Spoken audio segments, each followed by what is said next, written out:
మొదలే గీ వార్తతోనే సురియేద్దాం. అటు ఇటు 15-20 రోజుల సంది కళ్ళాలకు వచ్చిన వడ్లు దడిచిపోవుడు ఇంకా కొంటలేరని రైతులు బొబ్బబెట్టుడు నడుస్తుంది కదా. కొన్ని మార్కెట్ యార్డులు ఐకేపీ సెంటర్ల కాడనైతే ధాన్యం మొలకలు వచ్చి పండించిన వడ్లన్నీ వట్టిగా పాడైనాయి. ఇక మా పరిస్థితి కూడా అట్టనే కాబట్టి అని రోడ్డెక్కి ధర్నాకి దిగిర్రు ఖానాపూర్లో కొంతమందికి ఇట్లా. ఇక అంతేనే ఖానాపూర్ ఎమ్మెల్యే వెడమ బొజ్జు సార్ వచ్చింది ఆడికి. మొదలు మీ బాధ ఏందో చెప్పుర్రి అని నిమ్మలంగానే మాట్లాడిండు. ఈ ఒకరిద్దరు మాట్లాడేదాకా ఓపికతో ఇన్నట్టు చేసిండు. 2 రోజుల నుంచి వర్షాలు నాలుతున్నాయి. ఇప్పుడు అమాలీలో కొడుతుంది, బారదాన్ని కొడుతుంది, లారీలో కొడుతుంది సార్ వస్తున్నాయి. కాకపోతే అవి నాకు మాత్రం సరిపోతలేదు. ఇక వాళ్ళు మాట్లాడేది ఒడిచినాక ఎమ్మెల్యే సార్కి ఇట్లా అందుకున్నాడు. వచ్చి రోడ్డు మీద కూర్చుంటాం. నేనేమంటున్నా, రాజకీయాలు చేస్తే సమస్యలకు పరిష్కారం దొరకాయి. నిజమైన రైతులు వచ్చి రోడ్డు మీద కూర్చొని నేను 100%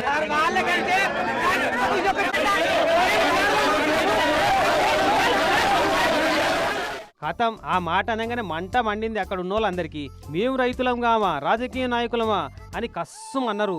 అయినా ఎమ్మెల్యే సార్ కూడా తగ్గలే. నేను చెప్తున్నా, రైతులు ధర్నా చేస్తే 100% దాని సమస్యకు పరిష్కారం చూపుతా. పార్టీ గురించి మాట్లాడవద్దు.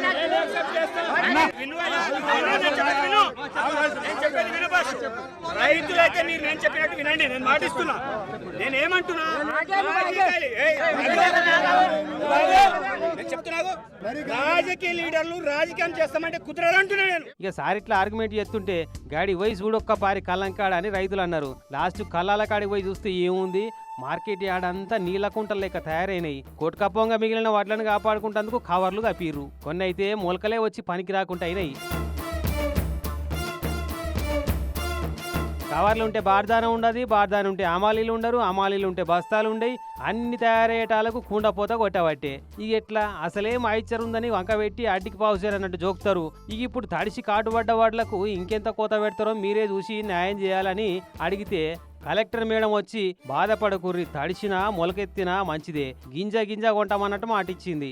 ఇక్కడ ఏఎంసీ గోడౌన్ లో ఉన్నా లేకపోతే వేరే ప్యాడీ సెంటర్స్ లో ఉన్నా మీ అందరూ రైతు వేరే రైతు ఇక్కడైతే చెప్పండి. ఎక్కడైనా మీ ప్యాడీ ఉంటేనే మన ఒక్క దానం కూడా ప్రొక్యూర్ చేస్తాము. దీంట్లో ఏం డౌట్ లేదు.